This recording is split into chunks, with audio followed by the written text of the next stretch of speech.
Hello YouTube, Infinite Magic Community, Gandolf here. We have a brand new hero in Wizard Eye joining us this week, Freud. He has a kit that potentially will make him viable in PvP. Now, I do think he will be relevant in PvP for sure. It's just simply because we have such a long, lengthy lineup of heroes right now. I feel like he can probably make his way into the threes, maybe barely. More likely he's going to show up in the fives. Now, if we ever expand that to like 6 teams or 7 teams, definitely he'll have a role to play for sure. Mainly coming from the fact that his exclusive 2 and 3 allowing the team to be a lot more tanky up front. And survive a lot of damage with him kind of protecting the team. So, and a lot of these buffs will allow you to stack it on top of the existing things that Lydia provides or Wukong provides, giving you more options in building a tanky team setup where you're immune to CC and being able to bear a lot of damage up front. All right, so let's go into his kit a little bit more detail. So first off, on his basic, the poison dot just really confusing why they decided to do a poison dot. Maybe, I didn't see anything in his kit that was synergized with that poison, but there you go. And it's a single target enemy attack. And then whenever, max HP for self and ally. But because this other skill is on such a short cooldown, he's more likely just spamming lingering sound into sound wave and then lingering sound again, and maybe a basic attack weaved in between the next sound wave. So his basic attack, yes, is going to do a little bit of healing, but you're barely going to be using it. But if you're using something that allows you to joint attack with him, like Ben Austin, for example, that's when these healing, AoE healing gets triggered a little bit. Otherwise, you barely get to see his basic attack. We'll go into his second skill last because how complicated it is. His passive skill is really easy to understand. He has immunity to death once at the beginning of the wave, and he is going to basically have extra healing. He takes his healing effect and convert that into max HP. So you should stack him HP with, I guess 150% healing effect is probably the max you want to be at, and he gets 24% effective res. Not a lot of effective res, but mostly it's the HP you're looking for. So if you happen to be able to squeeze out extra effective healing, then this is how you get extra stats. But yeah, like if you don't plan to use a lot of the healing effects, just building him on speed HP will be perfectly fine. His third skill, give your team a speed up, and as well as do a team heal and give a little bit of shielding. PvP situation, looking at his kit, really, it's just building him tanky with a lot more HP. But in a PvE situation, you do definitely want to go with more healing to fully take advantage of his kit, and maybe not worry about, I guess as much HP and speed. I guess you can probably trade off a lot of the speed for healing in a PvE setting, but in a PvP setting, you might want to cycle speed just because of how his exclusive 2 works. All right. Actually, you know what? Now I think about it, does he actually need speed? You know what I just realized? I know we normally don't use the holy set very often, which is purely HP and healing. For some strange reason, I'm feeling like that set might be the best slot for him to get a lot of HP, a lot of healing boost, and just completely forego speed. He doesn't actually need to be super fast because of how his exclusive 2 actually works. All right, so let's talk about his second skill, which is a long essay. At a base, right, he's going to give team attack up and basically do an ally protection. So this means, you know, the echo with a GRU on it is going to be the best echo for him. The ally protection allow you to first off reduce 8% damage for everybody who's on your team, and then 35% of the remaining damage will be taken by him. So it's effectively almost getting rid of 50% of the damage for everyone. And this is multiplicative. So if you pair him with like the likes of Wukong and Lydia, like your team is like indestructible. You can't be nuked out anymore. So that's why I say, you know, he could definitely make its way into a super tanky team from a meta perspective. Freud bears remaining damage taken by allies. So at exclusive 1, he is going to take extra 15%, but this extra 15% is actually going to be settled at the end of the turn as opposed to immediately. So, and this delay settlement is actually cut back by another 10%. Okay, so just allowing him to even bear more damage of the entire team. So really, your team is taking like, I think 54% reduced damage that way, as opposed to like maybe 43, something along the lines of that. Math might be just slightly off there. Beginning of the wave, exclusive 2 is when he starts to have really a lot of PvP value, because he gets to cast Lingering Sound at the start of the turn automatically, which allows him to give the entire team protection from either silence, horrify, imprison before the self turn ends. All right, so that means he doesn't have to be first. In fact, him being slow means your entire team once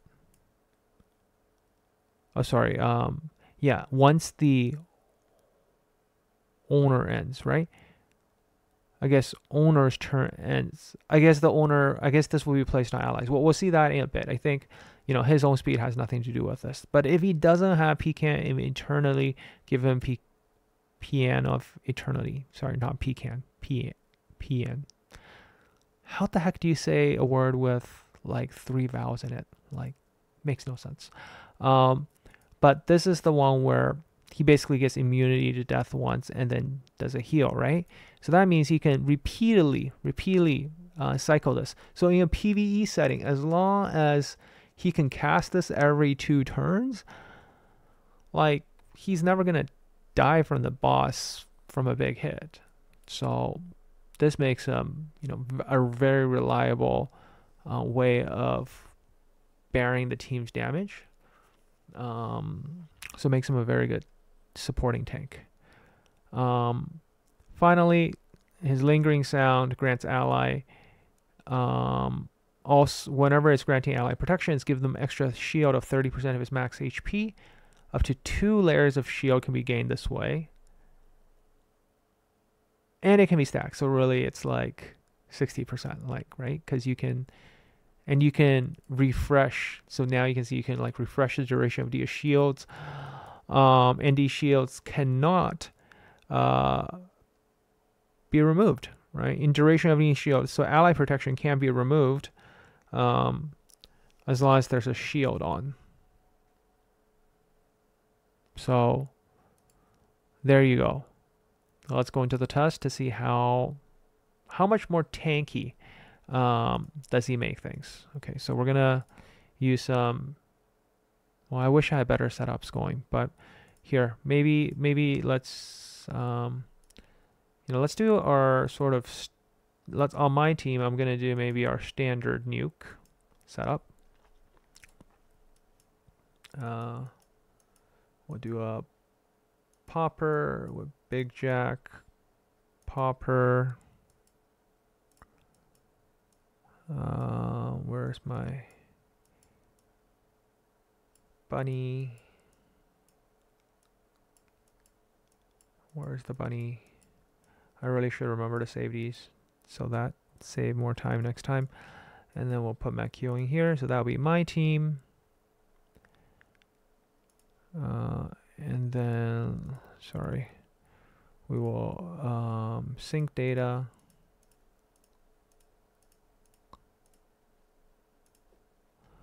And then we'll edit the attribute on the enemy team. Now, remember when we do these tests, we don't have the 40% damage reduction. Let's start with that, and then we'll move it around a little bit.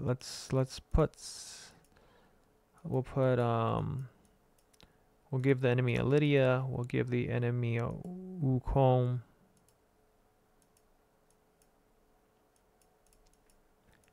You know, we'll put the nordak in there. I mean, this frees up a few slots, right? Like, this is purely a damage test. So we're gonna use this, and then we're gonna put Freud in, and we're just gonna compare the numbers a little bit. Edit attributes, enemy. We're gonna sync the data again. Now, of course, we're probably gonna take nordak out, or maybe put Santa out, and normally the last spot might be a Henle on this team, right? So let's restart with the current settings. I think everybody's stats is copied. Okay, so let's do the damage test in terms of kind of seeing the difference in survivability here. So we're gonna pay attention more so to bunny. We're gonna do the blue buff here. Okay, so we're gonna pay attention to how big of a nuke we're seeing here. At 1x speed, we're gonna focus on the number on Wukong. Okay, so you can see everybody kind of survived with, you know, nordak having a little bit more health. But remember this, let's put on lineup wise, let's first put in Freud, and then next time we will take out nordak afterwards.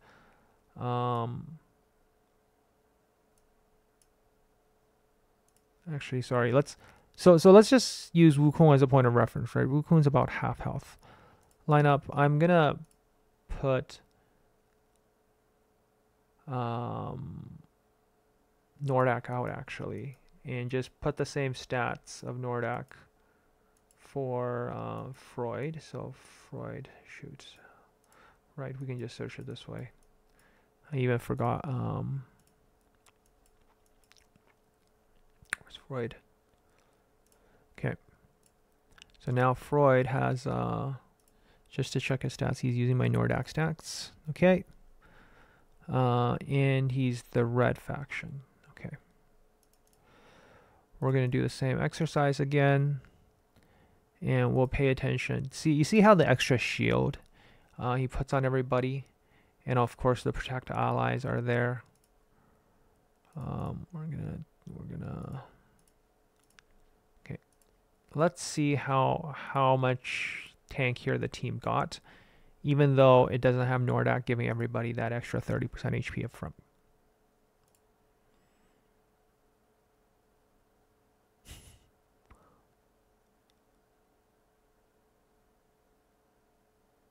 Now, what didn't make sense to me was why Freud died. But you can clearly see everybody else left with a lot more HP. I think Wukong was our point of reference. You can see Wukong literally is at full health as opposed to in the other situation. I'm gonna rewatch the video instead of doing this test again.